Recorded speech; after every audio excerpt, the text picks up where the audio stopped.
Ladies and gentlemen, welcome back. Welcome back to the original Founded Scarab setup.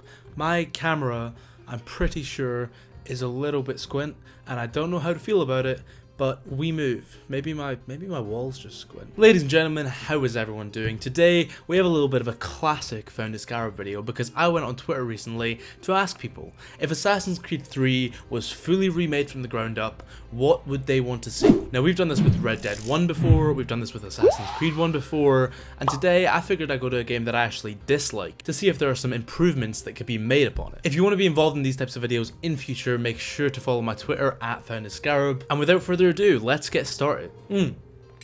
I still make some good ass coffee. I'm not used to filming like this anymore, Jesus. With the webcam and everything, the lighting setup. I don't have my camera, well I do have my camera, but it's out of charge, so what can you do? Charge it? No. So, first things first, we have Sam Appleness, who says, I would change the colour palette of the game to make everything pop a bit more. All the colours of the game are muted, ugly and forgettable, and I think making them brighter and more noticeable would certainly make the game more visually interesting. It would also help the setting.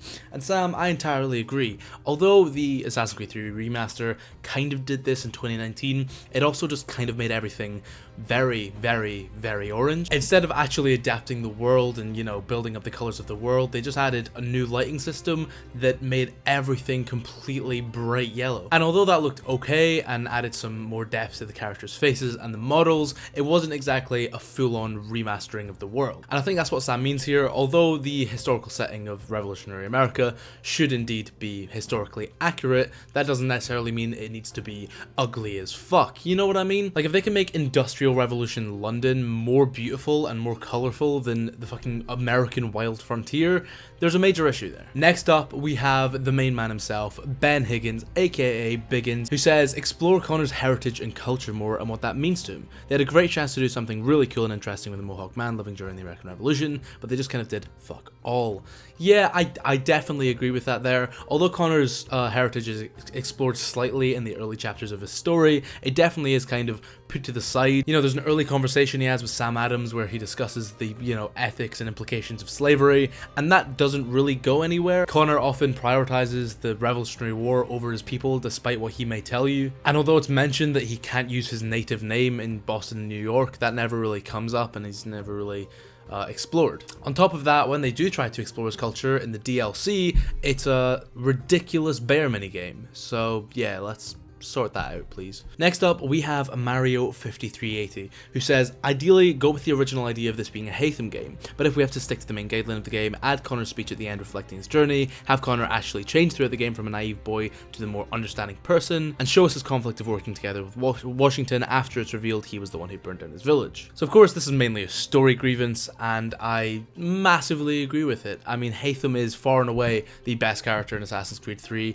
and the fact that he is the protagonist for the first half of the game definitely makes it feel a little more underwhelming when we take control of Connor, especially considering Connor's journey and character arc is underdeveloped, half-baked, and oftentimes doesn't make any fucking sense. Throughout the game, he should stick to his principles. When he finds out that Washington was the one that betrayed his village and murdered his mother, he should have more of a reaction than just shouting in one cutscene, and I think in reality that would lead him down a path of questioning his own morals and ethics, because there's this whole section of the game where Connor and his father work together, but during no point in that section do they actually agree on anything. Connor never really relinquishes his own beliefs or questions his ethics and the ethics of the assassins. Like I said, it's all very underbaked and underwhelming, and especially considering the depth of Haytham's story in the Forsaken novel and in the first few sequences of the game, Connor's definitely needs a lot more work. Next up comes from Caden Gallagher, who... fair enough. Yeah. It's been a while since I've done one of these videos. I forgot about this part. Next up, Christian Rose. No. Next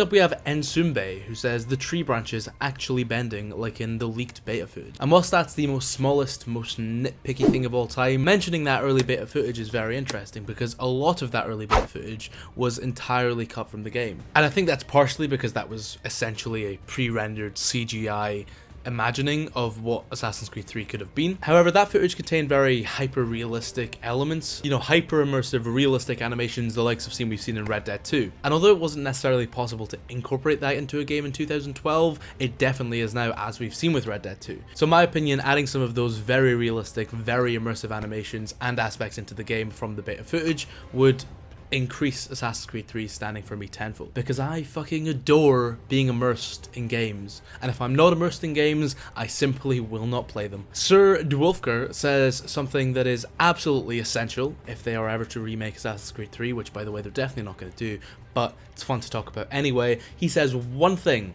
just one: separate the high profile button from the like button, which, yes, obviously, it's so obvious. Why did they ever change it? The parkour system was so precise and so well done, and then they decided to just remove one of the buttons. Like, imagine for a second, imagine for a moment, if Call of Duty, per se, just removed aim. Just removed the aim button. Imagine if NBA 2K just removed the button to pass. Imagine if Skate 3 removed the control stick. Now, Assassin's Creed 3's parkour system is very similar in a lot of aspects to the original 4 games, although the animations are very different, and by the way, incredible. However, having the whole thing basically merged into one button, it was the first step in the Assassin's Creed franchise just slowly removing layers of control to the parkour until we have what we have today, which is essentially a one-button climbing system. Speaking of unnecessary changes that Assassin's Creed 3 made, Callum Kelly says a complete UI overhaul. Bring back the weapon wheel, and in terms of gameplay, I'd make the trading system at the homestead less confusing.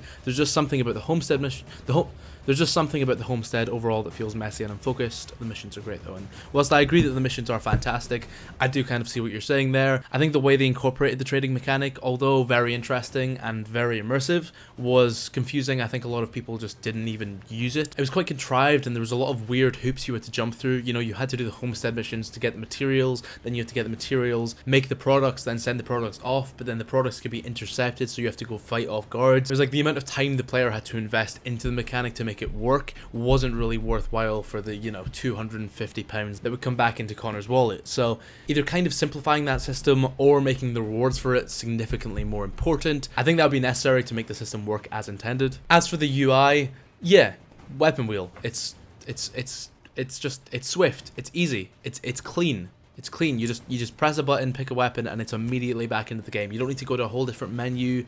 It's simple. Next up, we have Adam Price, who says remove some of the more ridiculous full sync objectives. Just remove all of them. Remove all optional objectives and main missions. It makes 100% in game so much more annoying. It just doesn't need to be there. Ooh, Aaron Gill says, I'd add the feature where if Connor has his smaller weapon, like his tomahawk, he'd be able to throw it like a throwing knife and be able to retrieve it. I actually love that idea, because in Assassin's Creed 2 you could throw weapons like spears and axes, but you weren't able to retrieve them, you weren't able to necessarily keep them. I can see a situation where if you have multiple weapons, as Connor does, you could combine them, so you could create combinations where you throw a tomahawk, you know, stab someone to your right, you go pick up the tomahawk and use it to keep fighting. That's a fantastic idea, and I think that would add a real extra layer to the combat, which as it is quite shallow and quite one-dimensional. And last but not least, we have the smartest man to roam the earth, Jacers, who has linked to a video in my tweet replies. Says, this isn't a complete list of changes, but here's some ideas and thoughts I had. Now, there may be no one on this earth that knows the gameplay of Assassin's Creed 3 quite like Jacers, so I will link that in the description below. Make sure to check him out because he makes fantastic content and he's just cool dude, so make sure to check that out. With that being said though, I do hope you enjoyed the video. If you did, make sure to hit like, and if you're new here and want to see more content like this, make sure to subscribe with post notifications turned on. If you want to support the channel, my Patreon link is in the description below. And with that being said, I've been Joe, aka Found a Scarab, and I will see you in the next one.